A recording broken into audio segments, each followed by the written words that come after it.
নমস্কার বন্ধুরা, মায়ের হেসেলে আপনাদের স্বাগত জানাই। আজকে আমি বানাবো ইলিশ মাছের পাতুরি।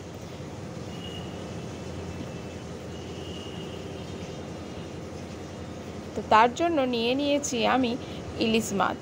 আর ইলিশ মাছে নুন, হলুদ আর সর্ষের তেল মাখিয়ে নেব ভালো করে।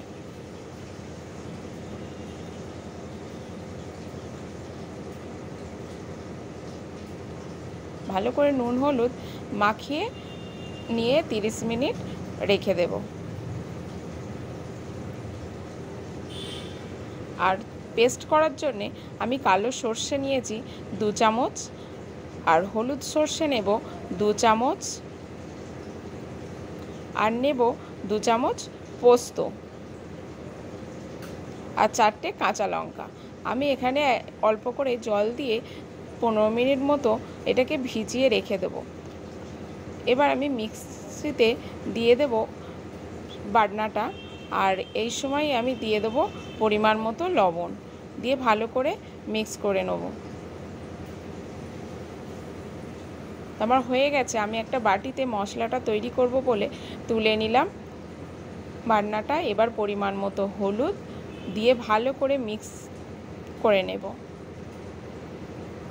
তাই এবার দিয়ে দেবো টক দই 2 চামচ, দিয়ে আবারও ভালো করে আমি ওটার সঙ্গে বাটনাটার সঙ্গে ভালো করে মিশিয়ে নেব।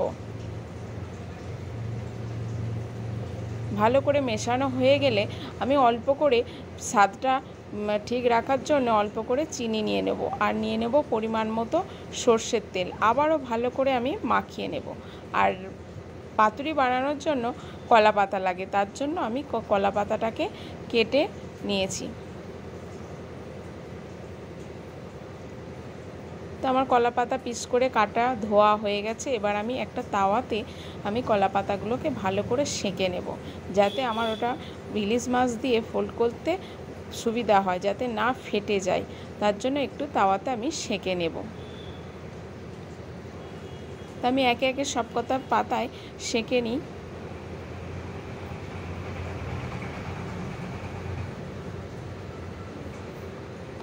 আমার শাঁকা হয়ে গেল। এবার আমি একটু সুতো নিয়ে সুতোর ওপর কলা পাতাটা দিয়ে দিলাম।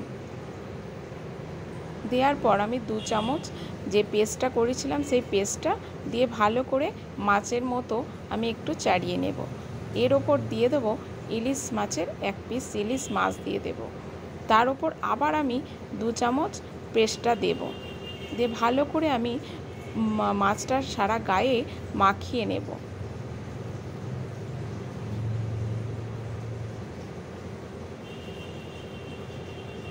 ভালো করে মাখিয়ে নেওয়ার পর আমি ওপর থেকে একটু সর্ষের তেল দিয়ে দেব, আর একটা কাঁচা লঙ্কা দিয়ে দেব। তো ভালো করে এবার আমি ফোল্ড করে নেব কলা পাতাটা, যাতে না মশলা বার হয়ে যায়।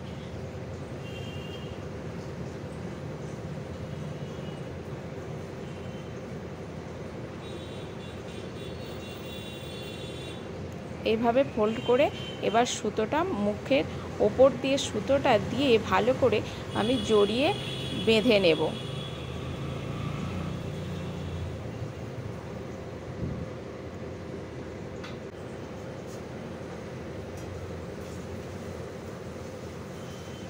ভালো করে উল্টে নিয়ে এদিক থেকে ওদিক করে আমি এবার একটা গিঁট দিয়ে নেব।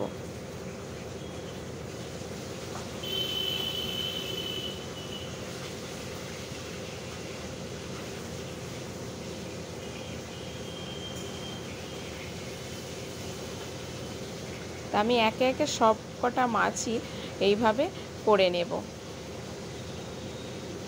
আপনাদের যদি বুঝতে অসুবিধা হয় আর একটা মাছ আমি করে দেখাচ্ছি।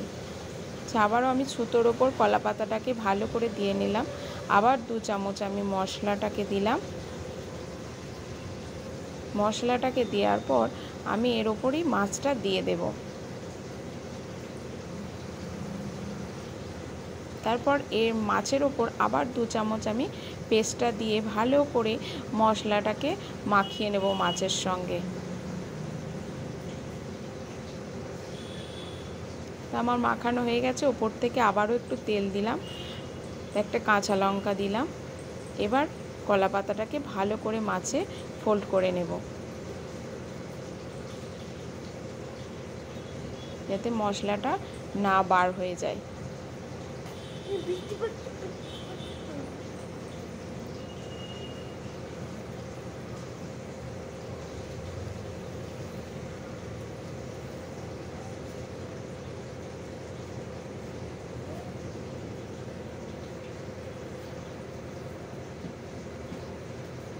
এবার গিট দিয়ে দেব।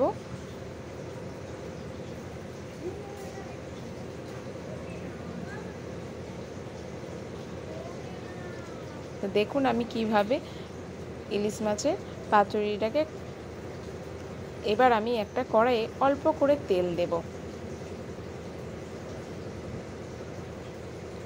তেল দিয়ে একে একে আমি পাতুরিগুলোকে বসিয়ে দেব। তা সবকটা মাছ আমার একসঙ্গে হবে না, আমার এই কড়াইয়ের মধ্যে 3টে দিয়েছি, 3টে দিয়ে আমি চাপা দিলাম। চাপা দিয়ে 15 মিনিট পর আমি আবার ঢাকা খুলে ওটা মাছটাকে উল্টে দেব।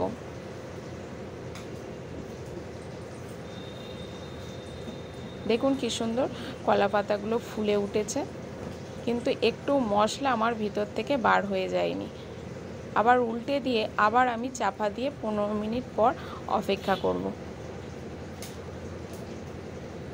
আমার 15 মিনিট পর আবার দেখুন পুরো মাছ আমার হয়েই গেছে, কিন্তু কলা পাতাগুলো কি দারুণ ফুলে উঠেছে, কিন্তু দেখুন পাশ দিয়ে একটু মশলা আমার বার হয়ে যায়নি। এবার আমি তুলে নেব। আমার সবকটা মাছই হয়ে গেছে। এবার আপনাদের খুলে দেখাই কি সুন্দর পাতুরিটা হয়েছে, কিন্তু বাইরে থেকে একটু মশলা আমার বার হয়নি, ও মাছও সুন্দরভাবে গলে গেছে। আমার রেসিপিটা ভালো লাগলে লাইক করতে ভুলবেন না। আপনারা বাড়িতে অবশ্যই করে বানাবেন। যদি ভালো লেগে থাকে তাহলে কমেন্ট করে জানাবেন।